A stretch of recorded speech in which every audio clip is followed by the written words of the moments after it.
Halo Samuel, Noval, Elia, Nathan, Noni, Dersa, Sasha, halo. Selamat sore, shalom, shalom. Selamat sore, Bu. Selamat sore Nathan. Wah, keren Nathan bisa ikut sama-sama ini ya. Oke, thank you. Kita mulai. Ibu minta Samuel ya, pimpin dalam doa ya. Samuel, tolong pimpin dalam doa. Kita mulai kelas kita ibadah sore hari ini. Mari kita berdoa. Teman-teman sebelum kita mendengarkan penyampaian sudah. Setelah kami mau memulai firman Tuhan dengan Ibu dulu ya Tuhan, satu kami mengucapkan kita. Firman-Mu dan firman ini dapat menjadi pedoman dan contoh bagi hidup kami Tuhan. Terima kasih Tuhan. Amin. Oke, apa kabar semua? Sehat-sehat ya? Sasha di Bali nih atau di Surabaya? Sudah di Bali lagi, Tante. Oke, welcome. Nah, kita sebenarnya sore ini adalah Coach Yapi Rauta, cuman Coach Yapi Rauta lagi ada kerjaan yang tidak bisa ditinggal, persiapan tugasnya untuk besok, sehingga sore ini Ibu yang menggantikan ya. Tunggu aku tak share screen. Kita akan diskusi banyak mengenai hal-hal yang penting dalam kekristenan. Sementara itu, Ibu akan membuat Sasha bisa bantu untuk menjadi co-host supaya nanti kalau misalnya nggak bisa terbuka di sini, Sasha bisa membantu untuk jadi untuk admit kawan yang bisakah, Sasha? Halo Sasha. Sasha bisa bantu jadi co-host ya? Oke. Noni juga ya, Noni bisa ya bantu ya, jadi co-host ya.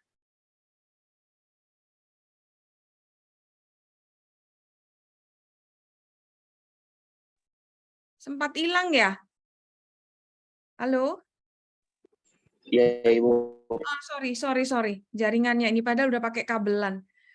Aku minta tolong bantuannya Sasha untuk bisa jadi co-host ya, supaya kawan-kawan nanti yang masuk bisa di-admit. Thank you. Oke, sebentar. Aku share. Ya, kita akan diskusi mengenai pertanyaannya adalah gini. Mengapa sih orang tuh harus terima Tuhan Yesus? Kenapa dalam kekristenan itu kita tuh harus terima, memulainya harus menerima Tuhan Yesus sebagai Tuhan dan Raja dulu. Kenapa? Pertanyaan ini mesti kita jawab. Ada yang mau coba untuk menjawabnya? Silahkan. Ada yang mau coba?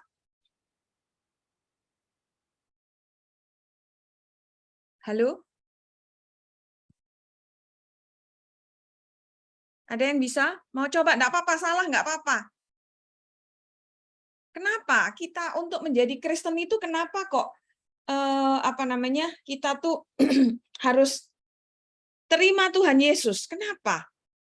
Kenapa Tuhan Yesus itu menjadi pusat dari kekristenan?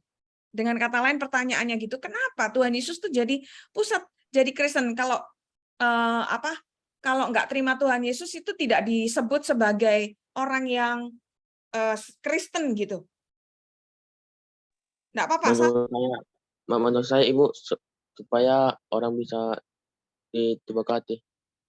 Bukan, kenapa Tuhan Yesus itu menjadi pusat dalam kekristenan? Kenapa untuk jadi Kristen harus terima Tuhan Yesus dulu? Kenapa? Apakah cuma untuk supaya diberkati? Terima kasih Samuel, tapi jawabannya belum tepat. Nggak apa-apa. Coba lagi. Ayo, siapa lagi yang mau coba? Karena Tuhan Yesus adalah jalan, kebenaran, dan hidup. Ada satu orang yang dapat datang kepada Bapa kalau hanya melalui Dia. Good. Sebentar ya. Betul, itu betul. Betul sekali, Wita. Bentar, Wita. Ini, oke. Betul sekali, Wita. Tetapi ada satu lagi yang kita perlu itu jawabannya Wita itu adalah 90% dari target yang Ibu inginkan, tapi 90% itu sudah luar biasa. Wita nanti mesti dapat hadiah itu. Ada yang bisa membantu Wita? Kenapa Tuhan Yesus itu menjadi pusat dari kekristenan? Kalau nggak terima Tuhan Yesus berarti dia bukan Kristen gitu. Kalau yang ayat disebutkan oleh Wita, itu jaminan orang tersebut bisa ketemu Bapa, menyatu dengan Bapa, bisa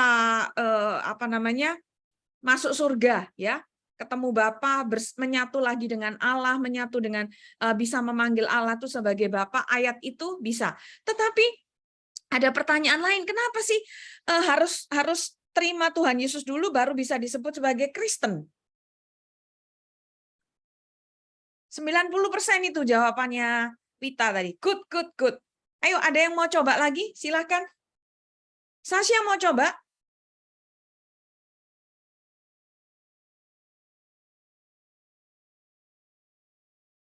Sasha mau coba? Ayo, Sasha.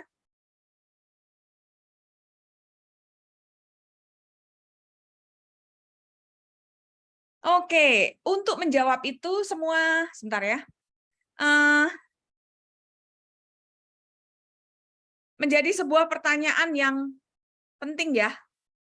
Perhatikan baik-baik, kenapa Tuhan Yesus itu menjadi pusat. Tadi Wita udah bilang tentang bahwa karena Tuhan Yesus jalan. Ya, betul. Jalan, kebenaran, dan hidup.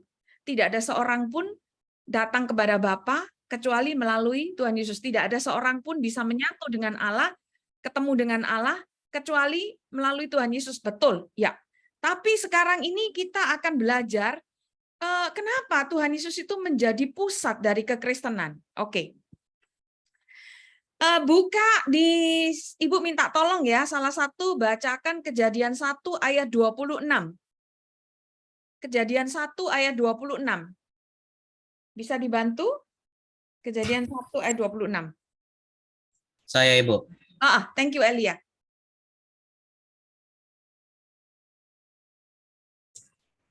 Berfirmanlah Allah, baiklah kita menjadikan manusia menurut gambar dan rupa kita, supaya mereka berkuasa. Supaya mereka berkuasa. Halo? Elia?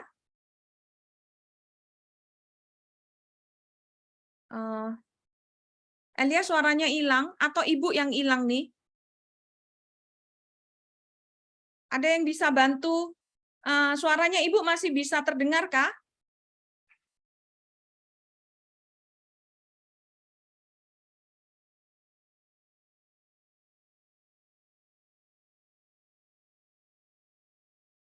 Jaringannya Ibu nggak stabil ya? Iya, Ibu. Aduh, sorry. Ya, Ibu. Elia tadi suaranya hilang untuk sesaat karena Ibu menghilang tadi itu. Boleh diulang lagi, Nak? Dibacakan. Berfirmanlah Allah, baiklah kita menjadikan manusia menurut gambar dan rupa kita, supaya mereka berkuasa atas ikan-ikan di laut, dan burung-burung di udara, dan di atas ternak, dan di atas seluruh bumi, dan di atas segala binatang melata yang merayap di bumi. Maka Allah menciptakan manusia itu menurut gambarnya, menurut gambar Allah diciptakannya dia, laki-laki dan perempuan diciptakannya mereka. Oke, good. Thank you, Elia. Jadi pertama kali Allah menciptakan manusia, itu Allah ingin manusia itu adalah diciptakan itu menurut gambar dan menurut rupa. Jadi ada dua unsur ya, menurut gambar dan menurut rupa Allah. Tujuannya adalah supaya manusia itu berkuasa. Ini yang kuning ini ya. Jadi menurut gambar dan menurut rupa. Kira-kira kalau gambar itu ada yang bisa memberikan contoh? Apa sih gambar itu? Gambarnya Elia ada di mana? Kita bisa lihat gambarnya Elia ada di mana?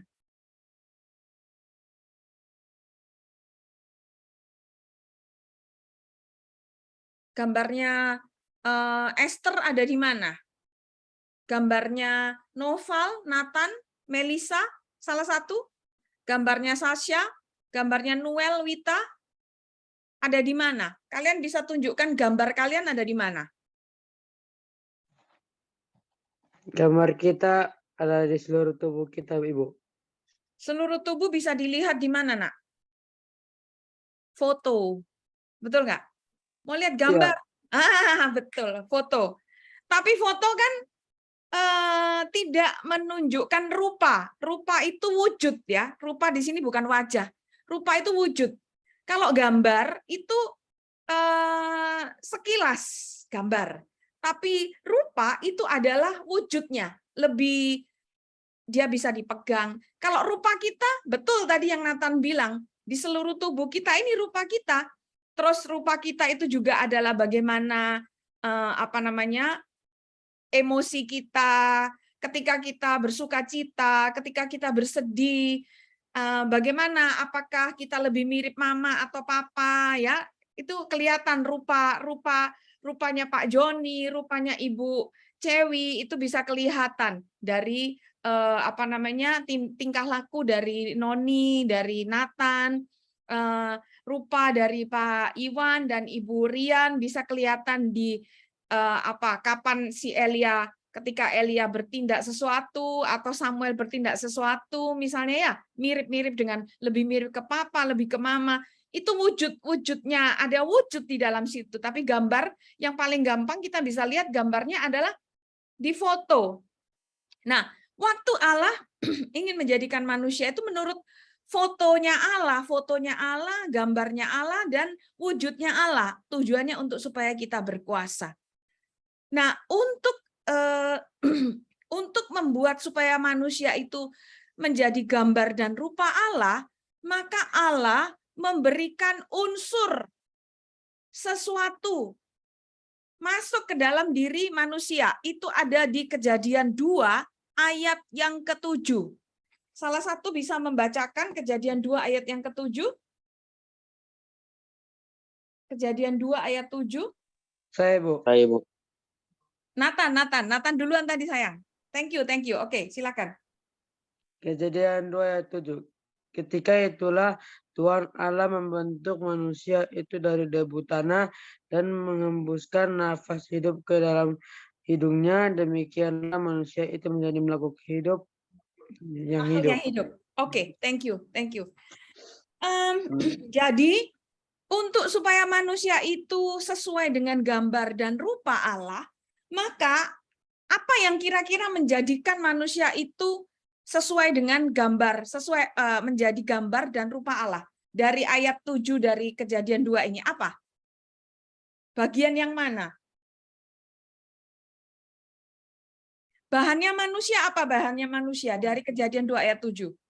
Debu tanah. Debu tanah dan Nafas hidup. Hidup. ya, nafas hidup, betul. Nah, yang bagian yang mana yang bisa menjadikan manusia itu gambar dan rupa Allah?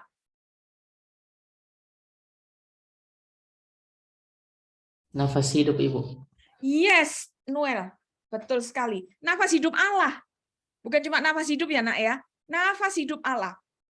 Nafas hidup Allah. Oke ya, tunggu ya Ibu bukakan ayatnya ya. Ini pelajaran ini kalian harus pegang supaya kalian tidak diombang-ambingkan oleh pengajaran-pengajaran lain ya. Tunggu ya Ibu bukakan Alkitab yang lebih keren, kalian belajar langsung, lihat dalam bahasa Ibraninya. Inilah unsur yang membuat kita itu jadi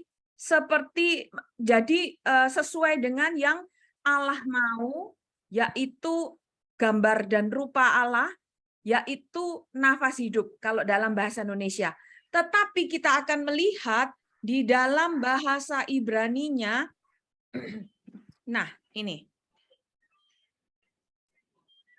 Oke, kita lihat ya. Ini lihat ya. Jadi inilah dalam bahasa Ibrani, kalau dalam bahasa Inggrisnya, and form Yahweh, God, man from the dust, ini debu tanah, of the ground, and breathe, ini, and breathe, dan menghembuskan, and breathe, into his nostril, kepada dalam ke lubang hidung dari manusia tersebut. The breath, lihat the breath, nismat. Kata the breath ini dalam bahasa Ibrani-nya adalah nismat of life, nafas hidup. Jadi the breath of life ini miliknya Allah. Life di sini hayim. Hayim dari kai, ya. And became the man, dan manusia itu menjadi makhluk hidup atau jiwa, la nefes hayah. Jiwa yang hidup. Jadi kira-kira bagian yang membuat menjadikan manusia itu menurut gambar dan rupa Allah yang mana? Kan bahannya manusia adalah ini ya, debu, the dust, dan nismat hayim atau nafas hidup atau the breath of life. Ini bacanya dari ke kiri ke kanan. Nah, yang membuat manusia itu menjadi gambar dan rupa Allah yang mana? Debu kah? Nafas hidup Allah. Nafas hidup Allah. Tadi Noel juga mengatakan itu. Nah, tapi kita lihat sekarang ya, nismat hayim. Nafas ini satu satu hal, dan hayim ini satu hal. Ini bukan satu. Jadi ada dua. Ada dua hal yang menjadikan manusia itu gambar dan rupa Allah. Ya, yaitu nismat hayim atau the breath of life. Oke, ini harus diperhatikan baik-baik. Oke, kita kembali ke slide kita ya. Nah, sekarang perhatikan di Kejadian 3 ayat 11, kalau kita melihat di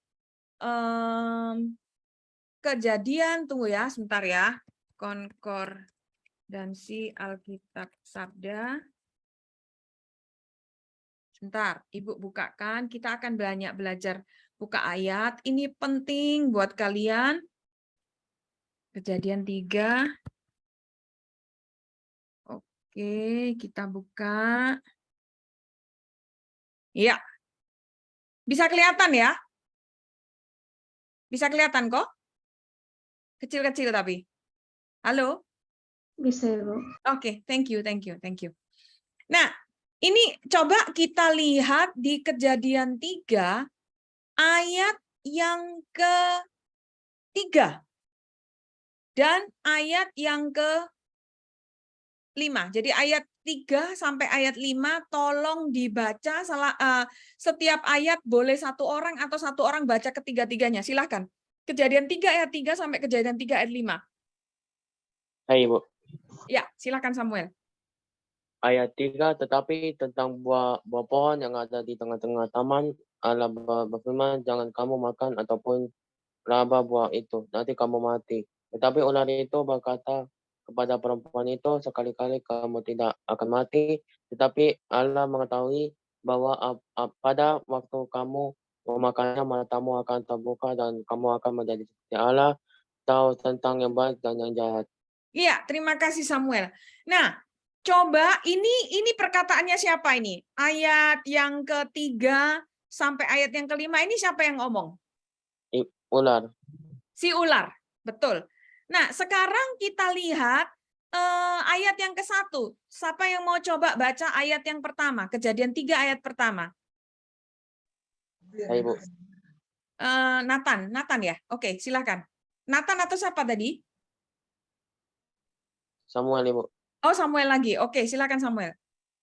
Ayat 1, adapun ular ialah yang paling cerdik dari segala binatang di darat yang dijadikan oleh Tuhan Allah.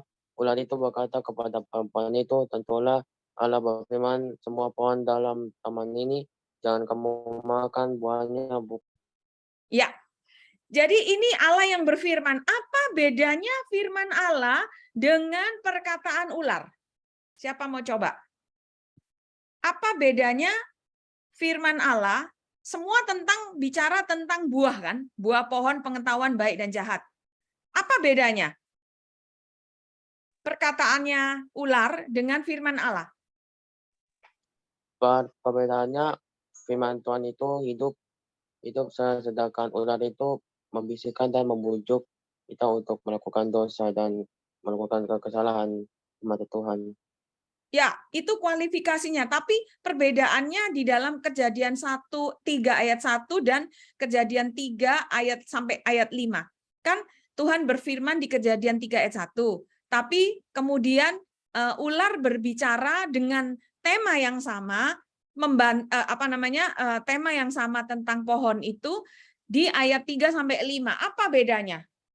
Apa yang berbeda di sini? Siapa yang coba?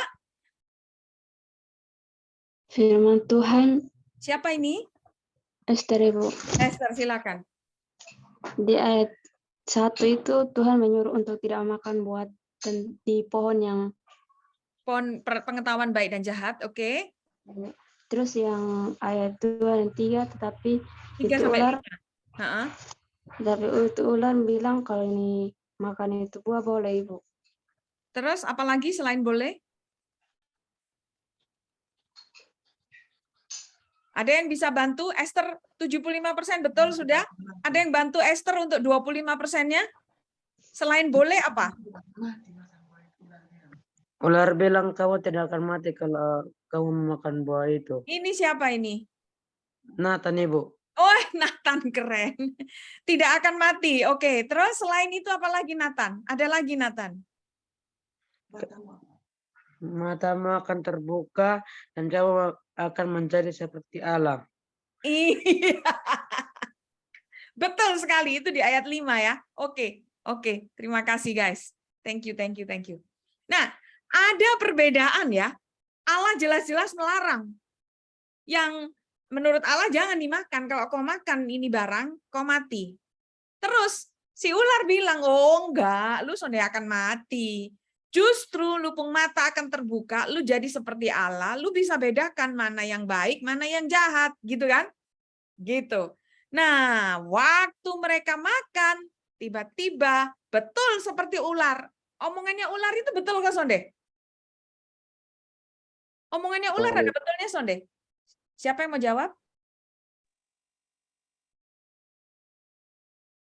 Siapa tadi yang mau jawab? Silakan. Betul, Ibu. Betul. Betul, Ibu. Siapa ini yang jawab? Tika, Ibu. Tika. Oke, Tika. Betulnya di sisi apa?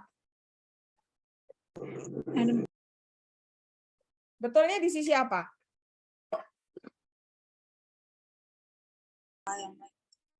Bisa tahu tentang yang baik dan yang jahat. Salah. Ada yang bisa tahu? Ada yang mau jawab? Coba jawab. Betulnya di sisi apa? Coba, Tika. Apa sih yang dikatakan oleh iblis? Maaf. Apa yang dikatakan oleh ular? Coba baca kembali di ayat 5 dari Kejadian 3. Apa yang betul dari ayat 5 itu? Matanya terbuka. Noel ini pasti suaranya. Noel ya? Iya, Ibu. Oke, betul. Matanya terbuka. Tapi terbukanya tentang apa? Apakah dia terbuka terus jadi Allah, seperti Allah? Noel? Tidak, Ibu. Tidak. Terbuka, betul. Tapi tidak. Jadi ular tidak semuanya salah. Ular menyampaikan itu ada bukti fakta. Matanya terbuka, tapi terbuka melihat dia telanjang. Melihat dirinya telanjang. Betul nggak? Itu dia. Nah, tidak selamanya dari sini kita tahu bahwa setan menggunakan fakta untuk mengecoh kita dan tidak selamanya perkataannya setan itu 100% bohong. Tidak. Ada seolah-olah sebuah kebenaran. Tapi kebenaran itu bukan kebenaran yang memerdekakan kita. Justru kebenaran yang membuat kita itu terbelenggu. Contohnya ini. Benar, mereka terbuka matanya. Matamu terbuka. Di ayat ini, Kejadian 3 ayat 5, bahwa pada waktu kamu memakannya, matamu akan terbuka, dan kamu akan menjadi seperti Allah. Ini yang tidak benar. Tahu tentang yang baik dan yang jahat. Mereka tahu tentang yang baik dan yang jahat, tetapi bukan jadi seperti Allah, jadi seperti buronan. Orang terdakwa, orang yang didakwa, penjahat. wah, sadar, waduh saya salah nih. Nah, itu perasaan bersalah, perasaan berdosa. Itu. Jadi terbuka, matanya jadi terbuka, melihat ketelanjangan. Melihat ketelanjangan artinya adalah mengetahui bahwa yang dilakukan itu salah, terus dituduh oleh iblis. Apa rasa tertuduh? Jadi yang dia tipu adalah menjadi seperti Allah. Toh? Bayangannya Adam Hawa menjadi seperti Allah itu berkuasa, toh? Tapi ini yang digunakan oleh iblis, oleh ular, oleh iblis ngomong melalui ular. Betul, matanya terbuka. Oke ya, next. Nah, sekarang di Kejadian 3 ayat 11 tadi kan kita pertama ya, Ibu kembali lagi bahwa manusia itu diciptakan menurut gambar dan rupa Allah. Unsur yang membuat kita itu menjadi gambar dan rupa Allah adalah nafas hidup Allah atau nismat hayim. Tadi yang di ini ya, nismat hayim ini, nismat hayim, oke? Nah, lalu kemudian kita ngomong tentang manusia di Eden. Sudah jadi ini.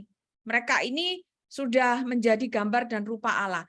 Tetapi kemudian di Kejadian 3 ayat yang ke berapa ini? Ayat yang ke-6. Jadi ayat Kejadian 3 ayat 1 sampai ke-5 itu sedang ditunjukkan dua hal. Manusia, baik manusia laki-laki maupun manusia perempuan, manusia laki-laki adalah Adam, manusia perempuan adalah Hawa, dua-duanya dihadapkan pada dua pilihan. Memilih firman Allah, perkataan Allah tentang pohon pengetahuan baik dan jahat. Jadi kan mereka nggak tahu apa itu pohon pengetahuan baik dan jahat. Mereka nggak ngerti karena Allah yang menciptakan, Allah yang paling tahu. Dan Allah berfirman, jangan sekali-kali kamu makan. Sebab pada waktu kamu makan, kamu pasti mati. Nah, jadi Allah berkata demikian. Tapi mereka juga mendengar perkataan dari ular yang dalam hal ini dirasuki oleh iblis, dipakai oleh iblis untuk berkata, sekali-kali kamu tidak akan mati, tapi justru waktu kamu memakan, matamu terbuka, kamu akan jadi seperti Allah, tahu tentang yang baik dan yang jahat. Nah, mereka dihadapkan pada dua pilihan ini. Mereka memilih perkataan Allah atau firman Allah, atau mereka memilih perkataan atau firman tanda kutip si ular, si iblis yang digunakan oleh si ular, melalui si ular. Lalu di ayat yang ke-6, manusia perempuan mulai tergoda. Lalu dia memilih untuk memegang, mempercayai perkataannya iblis yang disampaikan oleh ular. Betul ya? Dan karena manusia perempuan sudah jatuh, manusia laki-laki pun ikut jatuh karena mereka tuh satu. Dua adalah satu, dua yang adalah satu. Jadi dua-duanya bersama-sama yang adalah satu ini jatuh sama-sama menolak. Tidak, atau dengan kata lain tidak mau memilih perkataan Allah, tapi memilih perkataannya si ular. Maka di ayat yang ke-7, seperti yang kita baca ini, terbukalah mata mereka berdua dan mereka tahu bahwa mereka terlanjang. Jadi mereka mulai diserang dengan rasa bersalah. Innocence, tahu ya bahasa Inggris innocence. Innocence itu rasa tidak bersalah. Rasa tidak bersalahnya hilang tiba-tiba. Justru rasa innocence itulah yang diberikan oleh Allah di dalam hati mereka. Sehingga mereka bisa menikmati kebenaran, damai sejahtera, dan sukacita oleh Roh Kudus. Ini tiba-tiba hilang. Kenapa? Ada yang bisa jawab? Kenapa kok mereka kehilangan kebenaran, damai sejahtera, dan sukacita oleh Roh Kudus? Ada yang bisa jawab? Kenapa mereka? Ibu. Ya, Elia. Karena mereka jelas-jelas telah melanggar firman Tuhan bahwa mereka itu telah memakan buah pengetahuan baik dan jahat. Oke, dengan kata lain mereka menolak, ya toh? Menolak firman, betul nggak? Betul Elia ya? Ya. Oke, good job, good job, good job, good job. Nah, jadi dengan mereka menolak firman Allah, perhatikan ini ya, perhatikan. Sekarang Ibu tanya sekarang ya. Ini ada apa namanya? Ada sebuah analogi. Kalau mau membuat es kelapa muda, bahannya apa saja kira-kira?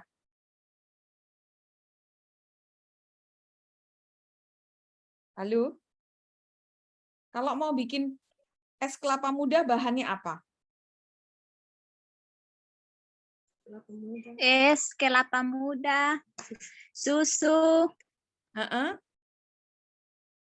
Terus, apa lagi? Siapa tadi itu? Cika, Ibu. Ah, Cika. Apalagi selain susu? Masa susu tok? Tiba-tiba jadi es kelapa muda. Sirup. Sirup. Siapa ini yang jawab? Sirup.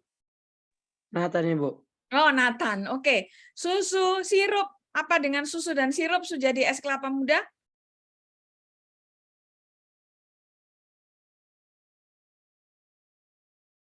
Siapa lagi? Ayo, Cika. Mana Cika? Atau Cika hilang? Cika. Halo? Ya, Ibu. Ayo.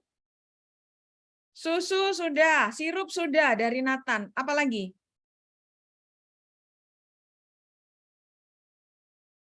Ada yang bisa bantu? Kelapa, Ibu. Ya, betul. Kelapa muda. Ini Esther ya pasti. Atau Wita? Noni. Esther. Oke. Kelapa muda, susu, sirup. Cuman itu, Sako. Apa perlu ada lagi yang lain? Es. Es apa? Es batu, air es? Es batu. Es batu. Sudah ada es batu, sudah ada kelapa muda, sudah ada susu, sudah ada sirup. Apakah langsung jadi es kelapa muda? Kurang apa satu lagi? Air kelapa muda. Betul sekali, air kelapa muda atau air minum, air masak, betul nggak? Jadi ada 5 unsur ya, kelapa muda, air, entah air kelapa, entah air biasa, air minum, es batu, susu, sirup. Kalau misalnya kelapa mudanya Ibu ambil, apakah bisa disebut sebagai es kelapa muda?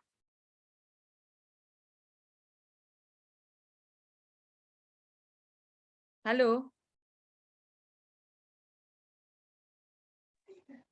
Tidak, Ibu. Ibu. Tidak. Jadinya es apa itu? Es sirup biasa. Iya, betul sekali. Nah, sekarang ini manusia itu tadi bahannya adalah debu tanah. Ini ya, debu tanah, dust, atau kita pakai apa namanya bahasa Indonesia ya, Kejadian 2 ayat 7. Tunggu ya. Manusia itu bahannya adalah ini, debu tanah ditambah nafas hidup Allah. Nafas hidup Allah itu nafas, ini roh, hidup, ini adalah firman, nanti ada ayatnya ini. Jadi ini adalah roh Allah, ini adalah firman Allah, lalu dimasukkan ke dalam patung yang dibuat dari debu tanah. Kalau misalnya, ini kan kalau manusia, karena manusia tadi itu adalah gambar dan rupa Allah, untuk jadi gambar dan rupa Allah, maka harus ada nafas hidup Allah.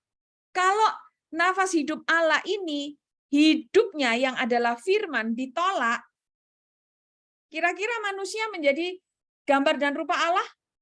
Masih menjadi gambar dan rupa Allah?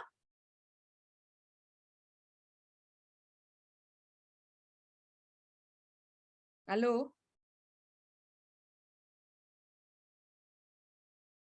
Halo? Mari. Suaranya Ibu masih terdengarkah?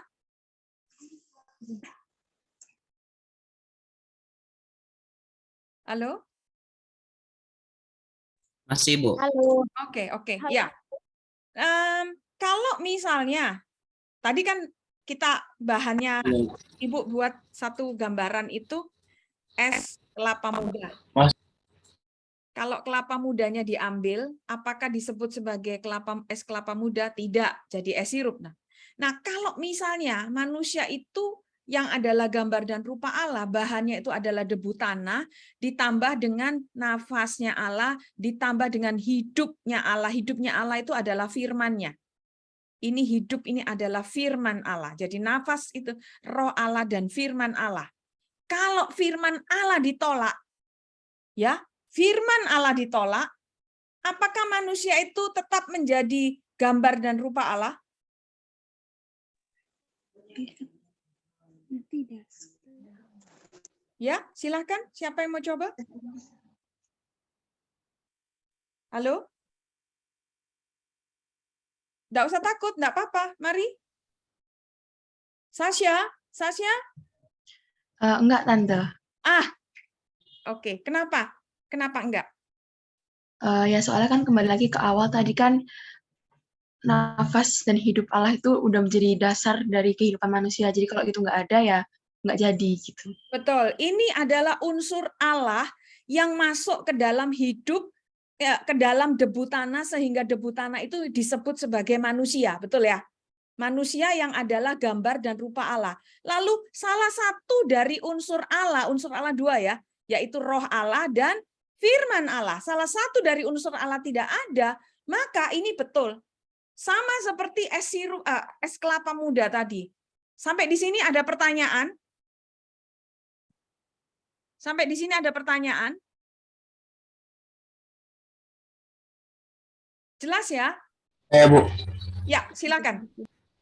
Bu, kalau Adam dan Hawa tidak makan itu buah, apa yang terjadi, Bu? Kenapa, Nak? Pelan-pelan Samuel, kurang jelas tadi suaranya. Ulang lagi.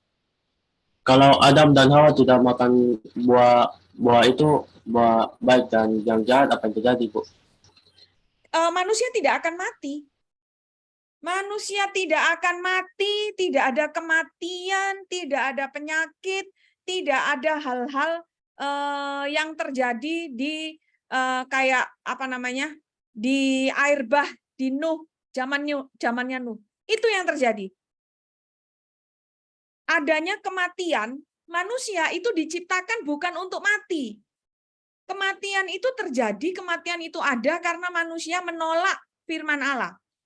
Kalau manusia tidak menolak firman Allah dan dengan cara tidak makan buah pengetahuan baik dan jahat, manusia tidak akan mati sampai hari ini. Adam dan Hawa pasti masih ada. Dan bumi ini pasti penuh dengan manusia karena tidak ada yang mati. Jelas ya Samuel? Halo Samuel, terima kasih untuk pertanyaannya. Samuel jelas atau masih ada pertanyaan lagi? Jelas, Ibu. Oke, good. Senang banget nih kalau ada yang ditanya gitu. Nah, jadi ketika manusia menolak firman Allah, bukan cuma telanjang mereka ini telanjang ini cuman bagian kecil dari sebuah kerusakan. Kerusakannya adalah mereka kehilangan hidup. Nah, hidup itu ada di, coba lihat. Kita lihat di Yohanes 1. Yohanes 1. Yuk kita baca ayat ini ya, supaya kalian tahu bahwa hidup firman itu berhubungan dan itu adalah Tuhan Yesus sendiri. Ya, kita lihat. Coba baca Yohanes 1 ayat 1. Silakan. Ada yang mau volunteer sukarela? Silakan. Ya, silakan yang pertama tadi siapa? Mari, Yohanes 1 ayat 1. Oke. Samuel nih ya? Saya. Ini siapa? Suaranya siapa? Iya, Bu. Oke. Thank you Samuel. Wah, Samuel aktif banget nih. Silakan Samuel.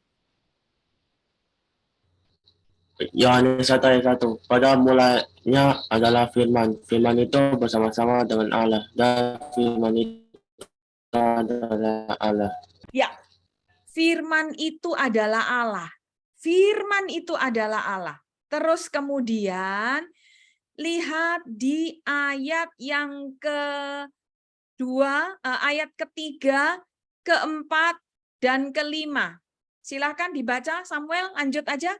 Ayat 3, 4, 5. Ayat 3, segala sesuatu dijadikan oleh Dia, dan tanpa Dia tidak ada sesuatu pun yang telah jadi dari segala yang telah dijadikan. Dalam Dia ada hidup, dan hidup itu adalah terang manusia. Terang itu bercahaya di dalam kegelapan, dan kegelapan itu tidak menguasai. Perhatikan ayat yang keempat ya. Di dalam firman, ya toh, dia ini adalah firman. Jadi ini kata firman kalau dalam bahasa Yunaninya itu logos. Pada mulanya adalah logos, logos itu bersama-sama dengan Allah, logos itu adalah Allah. Di dalam logos ayat yang keempat ada hidup, dan hidup itu adalah terang manusia. Perhatikan. Di dalam logos ada hidup. Jadi kalau kita melihat di sini adalah nafas hidup ya. Nafas hidup, nismat, hayim. Nafas adalah nismat, hayim adalah hidup. Berarti hayim ini apa? Hayim itu apa? Hayim itu siapa? Ini bukan kata sifat ya. Itu kata benda. Hayim itu kata benda. Di sini, ini lihat. Noun. Noun maskulin perfect. Jadi hidup di sini bukan kata sifat. Kalau kata sifat, dia bukan pribadi. Tapi ini kata benda. Hayim di sini adalah kata benda. Ini menunjuk kepada satu pribadi. Siapa itu? Hayim atau hidup itu? Dijawab di ayat yang keempat. Siapa menurut kalian yang disebut dengan hidup di sini? Halo? Sudah jelas loh di sini. Allah, Ibu. Siapa?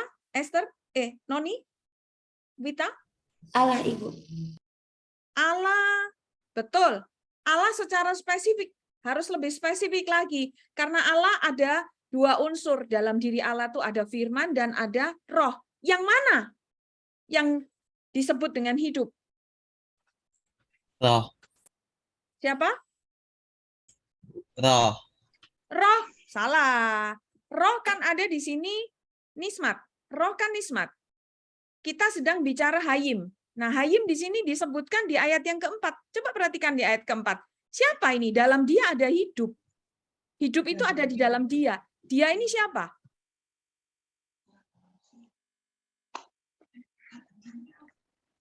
Firman Allah. Iya, betul sekali. Siapa itu tadi yang jawab? Jika Ibu.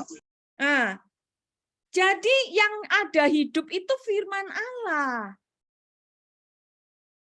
Paham ya, Elia? Halo, Ya, Ibu. paham ya? Dalam dia ada hidup. Dan hidup itu adalah terang manusia. Dalam dia di sini adalah firman. Tidak disebut di sini sebagai roh. Tidak. Pada mulanya bukan disebut pada mulanya adalah roh. Tidak. Pada mulanya adalah firman. Jadi firman. Jadi di dalam firman itu ada hidup.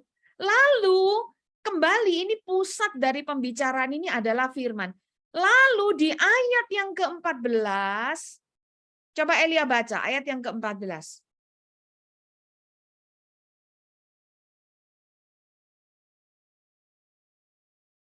Yohanes 1 ayat 14. Silakan Elia.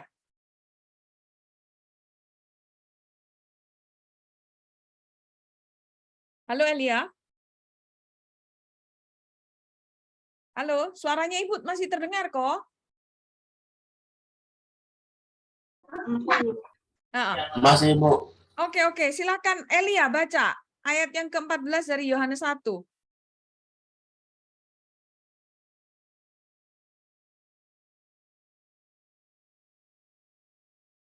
Atau Elia sudah hilang?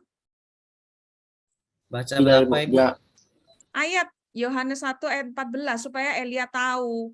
Tadi kan Elia jawab, Ibu bilang kurang betul. Nah, ini Ibu jelaskan. Coba baca ayat 1 pasal 1 ayat 14 Yohanes. Ini ada di layar nih. Firman itu telah menjadi manusia dan diam di antara kita, dan kita telah melihat kemuliaannya, yaitu kemuliaan yang diberikan kepadanya sebagai anak tunggal Bapa penuh kasih karunia dan kebenaran. Siapa ini Elia? Yang dimaksud siapa ini? Firman Tuhan, yaitu Tuhan Yesus. Betul. Apa bedanya Tuhan Yesus dengan firman? Tuhan Yesus adalah wujud nyata dan ini wujud manusia dari firman itu sendiri, sedangkan firman itu Betul. Kalau firman itu masih abstrak, belum berwujud menjadi manusia. Betul nggak? ya Betul. Nah, yang disebut ada hidup, yaitu firman. Jadi, dari sini bisa terjawab pertanyaannya Ibu tadi itu. Why? Kenapa Yesus menjadi pusat dari kekristenan? Kenapa untuk menjadi Kristen orang harus percaya kepada Tuhan Yesus? Jawabannya ada di sini. Dari beberapa ayat tadi itu. Ada yang bisa mulai memberikan penggabungan, sinkronisasi, Sasya mungkin dari semua penjelasan tadi ini sudah mulai bisa digabungkan, disinkronkan kenapa Tuhan Yesus itu menjadi pusat dari kekristenan atau Tuhan Yesus itu menjadi pusat atau orang kalau mau jadi Kristen harus terima Tuhan Yesus. Kenapa? Nah, jawabannya adalah dari beberapa penjelasan ayat-ayat tadi. Sasya bisa mencoba, silakan digabungkan, disinkronkan semuanya. Bisa menjadi sebuah jawaban. Silakan Sasya. Kalau yang saya tangkap, jadi kenapa Tuhan Yesus yang dijadikan pusat itu adalah yang pertama tadi, Tuhan Yesus adalah sumber dari kehidupan itu sendiri. Kemudian yang kedua adalah Tuhan Yesus merupakan perwujudan nyata dari firman yang awalnya masih abstrak itu tadi. Jadi Tuhan Yesus sudah berbentuk sebagai wujud yang kita bisa kita lihat bahwa oh ini firman tuh yang nyata yang seharusnya kita tiru seperti ini kayak gitu.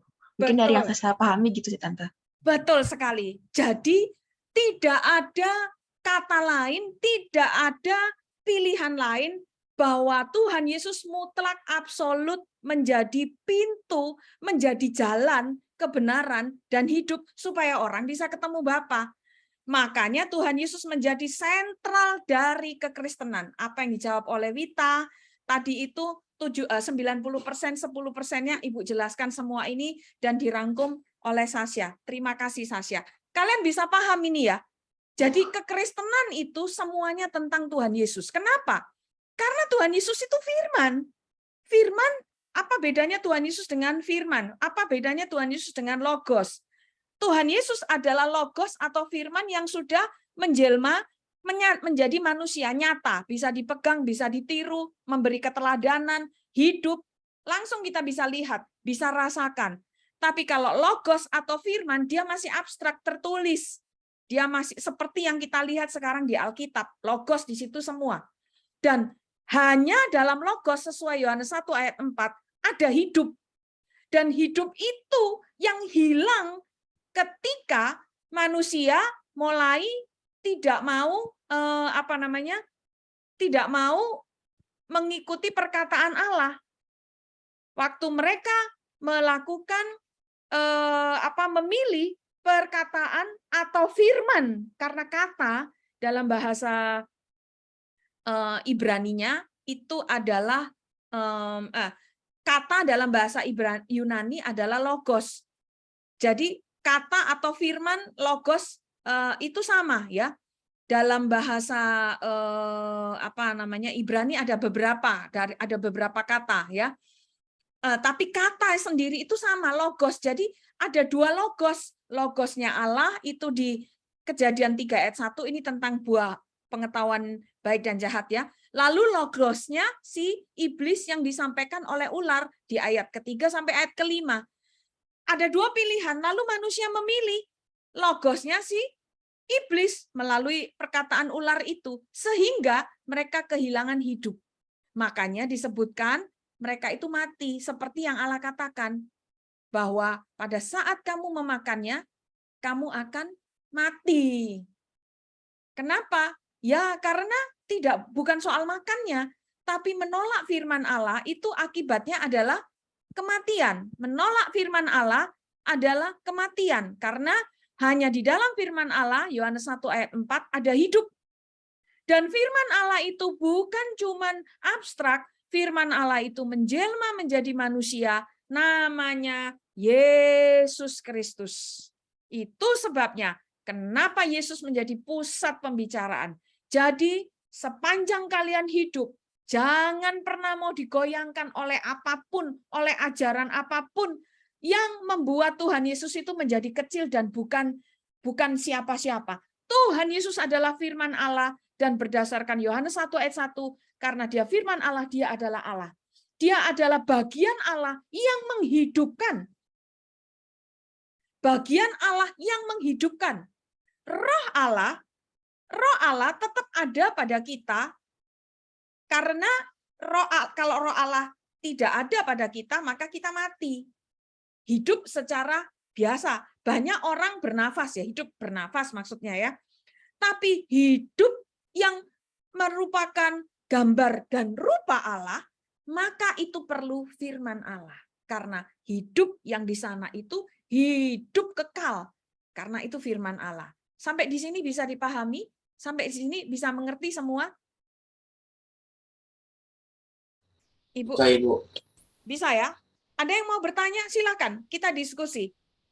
Ada yang mau bertanya? Ini penting. Jadi, Kristen bukan agama. Kristen adalah hubungan kita dengan Allah. Pertama, Allah bukan Allah yang jauh. Allah adalah Bapa, menjadi Bapa. Dan untuk Allah menjadi Bapa harus lewat Tuhan Yesus. Kenapa? Nah, itu tadi yang Ibu tanya. Jawabannya adalah karena Tuhan Yesus itu firman Allah. Dan firman Allah inilah yang ditolak oleh kakek nenek moyang kita, yaitu Adam dan Hawa, manusia pertama yang membuat semua manusia jadi jatuh dalam dosa. Karena menolak firman Allah, mereka mati. Sekalipun masih bernafas. Padahal Allah membuat manusia itu bukan cuma bernafas dan hidup. Hidup di sini bukan karena dia bernafas. Hidup itu adalah keadaan jiwa yang tidak tertuduh, keadaan jiwa yang merdeka, keadaan jiwa yang tidak merasa kecil. Contoh tadi ya, waktu kita maju ke depan, kita nyanyi 17 Agustus bersama dengan anak-anak kecil. Kenapa banyak kalian malu? Perasaan malu itu adalah perasaan dosa. Kalau firman itu ada sebelum ada dosa, tidak malu. Sekalipun telanjang, mereka tuh telanjang, tidak malu. Kenapa? Karena tidak ada dosa. Bukan berarti terus ibu ngajak kalian telanjang, enggak loh ya. Maksudnya adalah perasaan rasa kecil, rasa malu, rasa mindel. Nanti orang lihat kok kemana nih, kita maju, tua-tua begini, kenapa mesti maju? Kenapa mesti ada perasaan seperti itu? Enggak perlu ada perasaan kayak gitu kalau betul-betul kalian menikmati hidup, kalian menyadari bahwa Yesus ada di dalammu, dan apapun yang kalian lakukan, itu adalah untuk Dia, untuk Dia. Kalian menikmati hadirat Tuhan. Waktu pujian penyembahan, kalian bisa bebas, jiwamu bisa bebas dimanapun kamu berada. Jiwamu bisa bebas. Karena apa? Karena ada hidup. Nah, ketika kita menjadi Kristen, harusnya karena kita sudah menerima Yesus, maka Yesus yang adalah firman yang pernah menjelma menjadi manusia, Yesus yang adalah firman Allah, itu terus membuat kita hidup. Artinya apa? Membuat jiwa kita itu bersukacita, jiwa kita tidak minder, jiwa kita bebas, berani berkata apapun, jiwa kita penuh dengan ide-ide cemerlang, jiwa kita itu tidak merasa kecil sekalipun kita itu kalah dengan orang lain lebih punya apa-apa, orang tuanya adalah orang yang hebat, orang tuamu orang biasa, itu tidak akan mempengaruhi kamu. Kamu tetap berkata, loh, asal anak Allah kok. Itu, ya. Makanya penting ini. Jadi sekarang kalau misalnya masih rasa malu-malu, disuruh jawab aja, saling dorong, disuruh maju juga nyanyi, rasa kemana. Coba lihat, apakah kamu benar-benar sudah terima Tuhan Yesus, ataukah kamu ini cuma orang yang beragama Kristen? Itu enggak benar. Ini serius loh ya, Ibu omong ini serius. Jadi, ketika kamu menjadi Kristen, artinya kamu telah menerima Tuhan Yesus dalam hidupmu. Dan Tuhan Yesus itu adalah firman. Dan di dalam firman, sesuai Yohanes 1 ayat 4, firman itu ada hidup.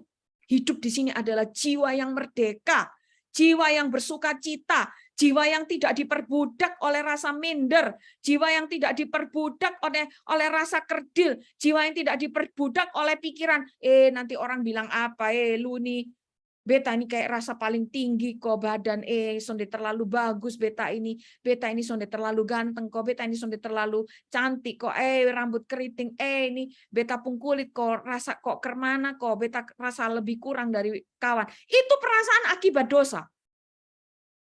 Tapi kalau kamu benar-benar terima Tuhan Yesus, Yesus ada dalammu, maka ada firman di dalammu, dan dalam firman itu ada hidup, dan hidup itu terang manusia, jiwamu merdeka.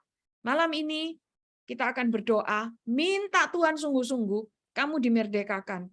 Kita sedang merayakan, mempersiapkan diri merayakan kemerdekaan Republik Indonesia, kemerdekaan bangsa kita. Tapi biarlah kalian juga merdeka. Jiwamu merdeka. Karena kamu tidak diperbudak. Kalau ada yang malu-malu jawab, lucu sekali, kok ini Kristen, kok ini Kristen atau bukan? Kristen artinya Kristen adalah pengikut Kristus. Pengikut Kristus artinya di dalammu ada Tuhan Yesus. Dan Tuhan Yesus itu firman. Yang di dalam firman itu ada hidup. Yang membuat kamu tidak perlu bersikap kayak gitu. Oke? Paham ya sampai di sini? Ada pertanyaan? Buka kamera semua. Nah kalau buka kamera saja malu, ini perlu dipertanyakan ini. Kecuali kalau memang jaringan di rumah kalian nggak stabil. Terima kasih Nathan. Buka kamera semua, tidak perlu malu. Mari, buka kamera sebelum kita menyelesaikan, menyudahi ibadah kita sore hari ini. Jadi tidak ada lagi perlu untuk dijadikan apa sih dasar malu itu apa? Nggak ada. Dasar untuk kamu rasa kecil, nggak ada. Dalammu itu ada firman Allah yang hidup Yesus, dan di dalam dia ada hidup. Ya, jiwamu tuh perlu hidup, perlu dengan kreativitas, perlu dengan keberanian, berani berkata-kata.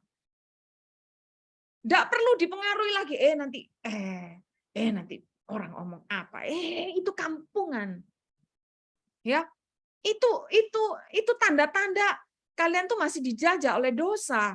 Dosa sudah mati, sudah dikubur waktu kalian dibaptis. Makanya yang belum baptis, baptis, terima Tuhan dan baptis sudah. Supaya kau merdeka benar-benar. Oke? Malam ini Ibu tegas dalam hal ini karena apa? Itu hak kita menjadi anak Allah, hak kita terima Yesus, menjadi Kristen yang sesungguhnya, merdeka yang sesungguhnya. Jiwamu bebas sehingga kamu menjadi jiwa yang penuh dengan kreativitas, hal-hal yang dahsyat, dan kamu menjadi anak yang unggul. Oke? Sampai di sini ada yang mau bertanya? Silakan. Tidak ada lagi yang malu-malu ya, mulai sekarang ya.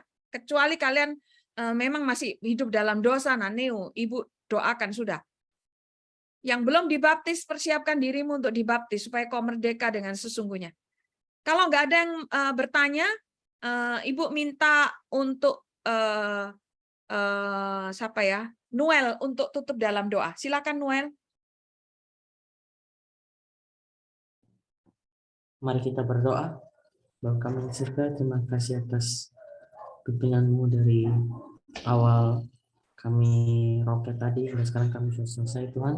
Tuhan tolong berkati firman yang sudah kami dengar tadi. Berkati supaya kami dapat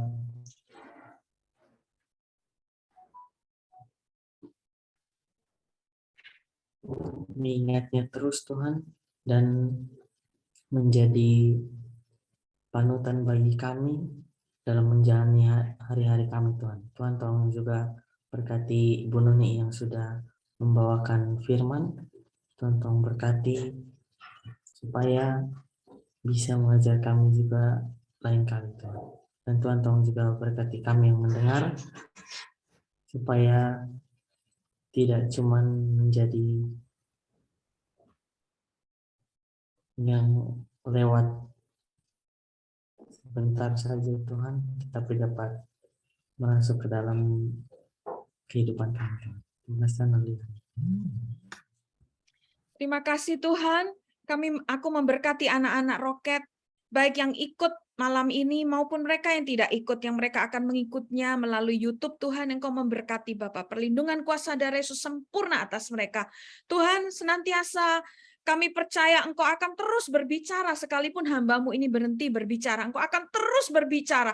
Engkau akan terus mengingatkan mereka. Engkau sungguh menginginkan mereka ini merdeka. Mereka menjadi pribadi yang bersukacita, pribadi yang merdeka, jiwanya bebas, yang tidak dibuat takut oleh keadaan, yang tidak dibuat takut oleh perkataan orang, yang tidak menjadi kerdil, yang tidak menjadi minder. Tuhan, Engkau buat mereka merdeka dengan sesungguhnya. Engkau memenuhi mereka. Mari Bapa, turunkan roh-Mu atas anak-anak ini, sehingga Engkau memakai mereka, Engkau membuat mereka menjadi anak-anak unggul di tengah-tengah teman-temannya. Engkau membuat mereka menjadi anak-anak teladan ya Tuhan. Anak-anak yang penuh dengan kreativitas dan nilai-nilai mereka menjadi luar biasa. Roh takut akan Allah berkuasa atas mereka. Terima kasih berkat-Mu tercurah limpah atas anak-anak ini. Kami juga berdoa untuk para coaches yang lain. Pak Yapi Rauta, Pak Dr. Iwan, dan juga Ibu Rian, dan juga Pak David Huki. Tuhan, Engkau memberkati, melindungi, perlindungan kuasa darah Yesus sempurna atas para coaches. Berikan hikmat marifat surgawi, sehingga mereka juga bisa menyalurkan berkat firman, memberikan pencerahan, sehingga kami terus diperkaya oleh firman-Mu, dan firman-Mu terus-menerus memenuhi kami, mengubahkan kami. Terima kasih ya Bapa. Dalam nama Yesus kami mengucap syukur dan berdoa. Amin. Tuhan berkati. Shalom, shalom, shalom.